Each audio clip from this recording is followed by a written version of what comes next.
Ano to? Plus one? 1 million o kwintas? Dito ako sa kwintas. Kasi sigurado makakapagparitoke at makapagpaganda na ako nito. Ano? Ano ba yan? Ang daya-daya naman. 1 million naman yung pinindod ko pero kwintas naman itong napunta sa akin. Ay nako, di bali na lang. Siguro, hindi talaga para sa akin itong 1 million. Hayaan ko na lang. That's why, ayaw na ayaw ko sa pangit na yun. Gosh! Friend, speaking of, look at your back. Sirang-sira na naman yung araw ko today. Dahil nakita ko na naman yung pagmumukha ng pangit na to. Tol, tingnan mo. Yung pangit to, napagtitripan na naman. Ano ba kasi ang nasa mukha mo, Nimpa? It's look like paminta. True. Tigilan nyo na ako, ah. Wala naman akong ginagawang masama sa inyo. Ang sasaman mo sa akin. Aray ko! Pakak! Wala ka pala, Rosette, eh. Tumatapang ka na, ha? Rosette! Yung mga notebooks ko, hindi yung mga assignments ko, eh. Balik mo sa akin yan. Ah, mga assignments mo nandito?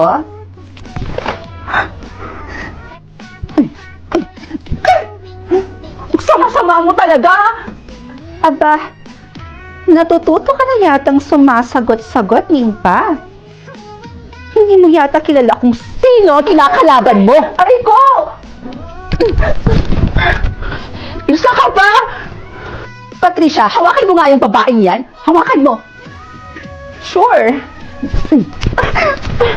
Ano ba? Bitawan mo na ako! Bitawan mo ako! Ano ba?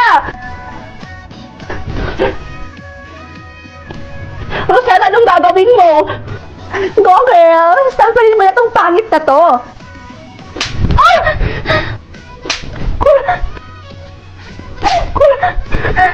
Tama na! Tama na! Bitawan mo ako! At sa susunod na sagot-sagutin mo ako, hindi lang yan ang aabutin mo. Girls, tama na. Tama na yan. Dito na si Ma'am.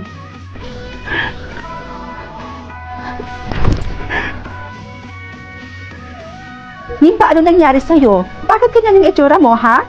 May nag-away ba sa'yo? Wala po. Ayos lang po ako, Ma'am. Okay, class. Bago ko makalimutan. Year-end party or Christmas party niyo na tomorrow. Kailangan niyo nang pumili kung sino ang inyong mareregaluhan. And actually, bumuo na ako dito ng mga pangalan ninyo. Buburot na lang kayo dito kung sino ang inyong mareregaluhan. O Rosette, ikaw na mauna.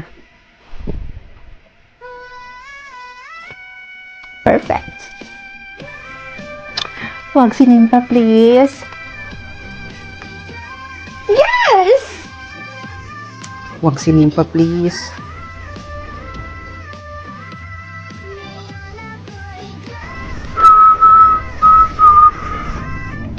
Ayaw, anak ng putakti naman, oh. Sir, tingnan mo si Clark. Si Nimpa yung nabunot niya. Uy, Clark, bagay. Excuse me, ma'am. Pinapatawag po kayo ng principal office po. May meeting daw po kayo. Okay, sige. Okay, class. Hindi mo na matutuloy ang ating lecture today dahil pinapatawag kami. May meeting daw kami ngayon. Huwag kayo masyadong mag-iingay dito, ha? Goodbye, class. Tol, baka namang pwedeng magpalit na lang tayo. Loh, ayaw ko nga. Kunin mo na yan, Tol. Oo nga naman kasi, Clark. Tanggapin mo na yan. Juicy kape. Malay mo, diyan na pala magsisimula yung love story niyo ni Nimpa. Ito talaga parang di kaibigan, eh. Hoy, pangit. Alam mo, kung ako sa'yo, huwag ka lang sumali sa ganito. Kasi, di ka naman nababahagi dito, eh. At isa pa, wala akong alam na ireregalo sa'yo. Pangit mo kasi. Sakit mo naman magsalita, Clark. Umiyak na tuloy si Nimpangit. Inay, sa tingin niyo po ba, dapat pa akong pumunta sa year-end party namin? Aba, oo naman anak. Bakit naman hindi? Baka kasi pagtawanan lang po ako doon eh. Alam mo anak, huwag mo nang intindihin yung mga taong nanglalait o nang-aalip basta sa iyo. Ang mahalaga, wala kang ginagawang masama sa kanila. Hindi ka man maganda sa panlabas na anyo. Ang importante anak, yung dito.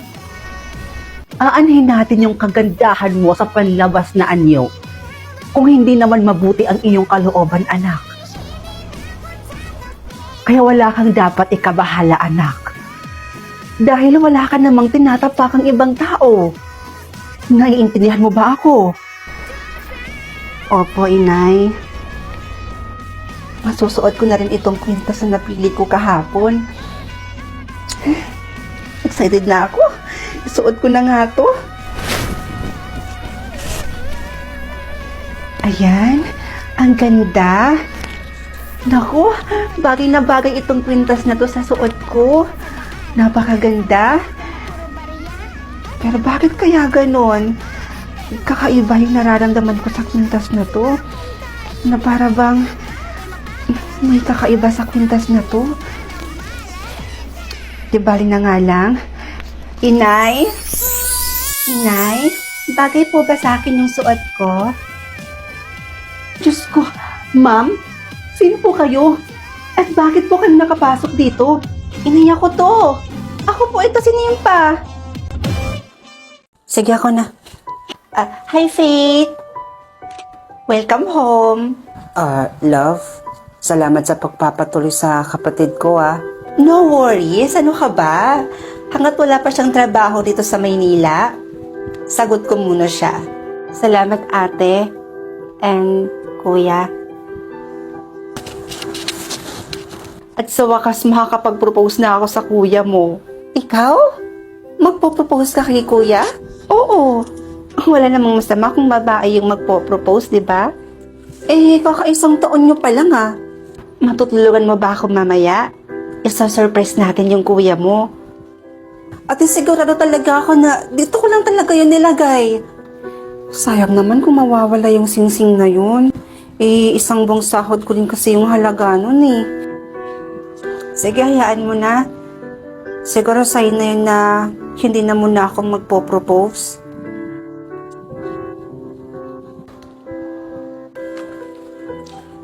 Bumili ka ng bagong singsing? Oo. Hulugan to sa credit card ng kaibigan ko. Sabi nga nila, di ba? Kapag gusto, maraming paraan. Kailan niyo po balak mag-propose kay kuya? Mamayang gabi, agad-agad. Tulungan mo ako ha. Magso-surprise tayo. Ayun na yung kuya mo. I-ready mo na yung banner tsaka ilaw ha. At nahawak ko na.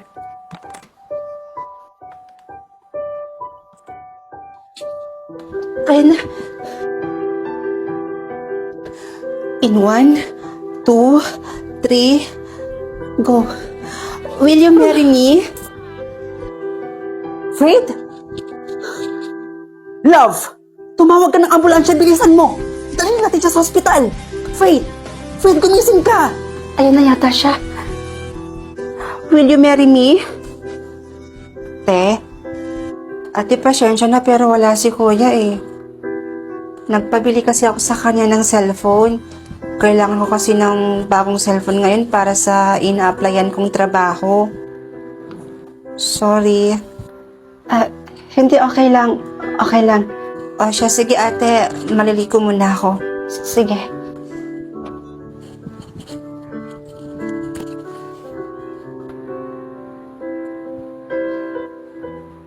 Ang laki na ng motel mo.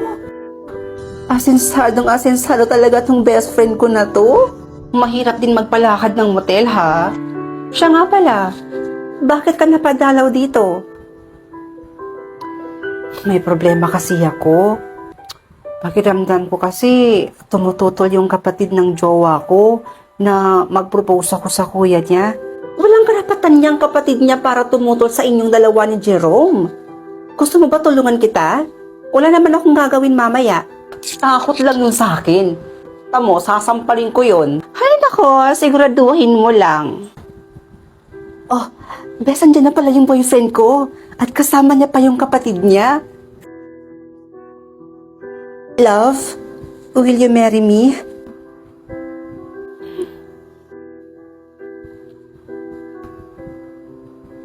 Teka, yan yung sinasabi mo na jowa mo at yung kapatid niya? Oo. Bakit?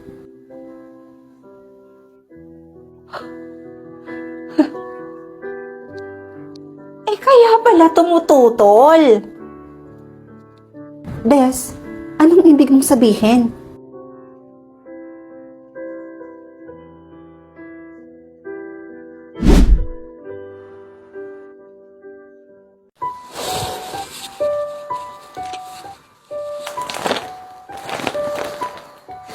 Rhea? Fiona? Anong ginagawa mo dito? Mag-enroll ka? Hindi ka pa pala nakakagraduate ng college? Sa edad mong yan?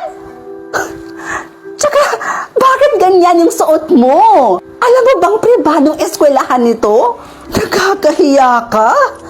Parang napulot sa basurahan yung suot mo. Grabe ka naman. Mukhang hindi naman ah. Tsaka, anong problema dito sa suot ko? Maayos naman to ah. Mukha kang chimay. Alam mo ba yon? Hindi ka rin pwede mag-enroll dito dahil nakakahiya ka. Tsaka tingnan mo nga yung suot mo. Ang pangit. Mukhang galing pa yata yan sa ukay-ukay. By the way, gusto mo ba ilibot kita dito? Sa school na pinapangarap mo nung high school tayo. Baka mamaya kasi sabihin mong ang sama naman ng ugali ko. Sige ba? Ikaw na lang maglibot sa akin dito. Total, hindi ko rin kabisado dito eh. So, pwede bang ikaw na lang magbitbit ng mga gamit ko?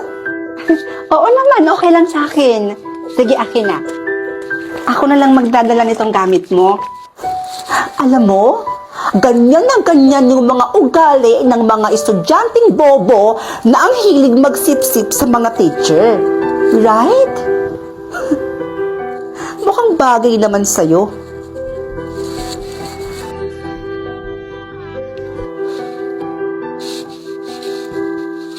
So, ito naman yung library ng school na to.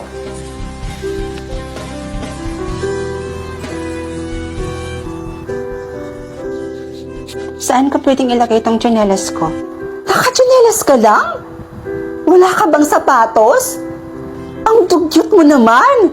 Bakit ka hinahiyaang makapasok ng guard dito? And by the way, di ba natalino ka?